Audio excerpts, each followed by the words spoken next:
Hi friends, welcome back to Rekhasri foods. ఈరోజు వీడియోలో Udupi hotel style chutney recipe చూపిస్తున్నాను. ఇది ఏ టిఫిన్స్లోకైనా సరే చాలా టేస్టీగా ఉంటుంది, అలాగే చాలా క్విక్గా కూడా ప్రిపేర్ చేసేసుకోవచ్చు. దీనికోసం ముందుగా ఒక మిక్సీ జార్ తీసుకుని అందులోకి 1 కప్పు వరకు పచ్చి కొబ్బరి ముక్కలు, ఒక 2 స్పూన్ల వరకు వేయించిన పల్లీలు, ఒక 2 స్పూన్లు పుట్నాల పప్పు వేసుకోవాలి. నెక్స్ట్ ఇందులోనే కారాన్ని బట్టి పచ్చిమిర్చి వేసుకుంటున్నాను. నేనైతే ఒక 4 లేదా 5 వేసుకున్నాను. ఆ తర్వాత ఇందులోకి కొద్దిగా కొత్తిమీర వేసుకోండి. వేసుకుని ఇందులోనే రుచికి సరిపడా ఉప్పు వేసుకుని కొద్దిగా వాటర్ని యాడ్ చేసుకుని వీలైనంత మెత్తగా గ్రైండ్ చేసుకుని తీసుకోవాలి. సో ఈ విధంగా గ్రైండ్ చేసుకుని ఒక బౌల్లో వేసుకోండి. ఇందులోకి చింతపండు కానీ, వెల్లుల్లి కానీ, అల్లం కానీ ఏమీ వేసుకోవద్దు. ఇలాగే ప్లెయిన్గా చేసుకోండి, టేస్ట్ బాగుంటుంది.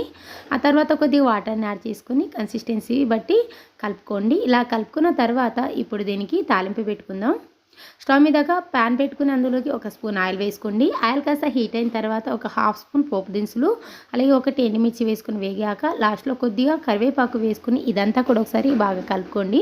ఇలా కలుపుకున్న తర్వాత చట్నీలో వేసుకుని మిక్స్ చేసేసుకోవడమే, అంతే. చాలా క్విక్గా అయిపోతుంది కదా. ఈ రెసిపీ నచ్చితే మాత్రం కంపల్సరీ ఒక లైక్ చేయండి. అలాగే మరిన్ని వీడియోస్ కోసం రేఖాశ్రీ ఫుడ్స్ ఛానల్ని సబ్స్క్రైబ్ చేసుకోండి. Thank you.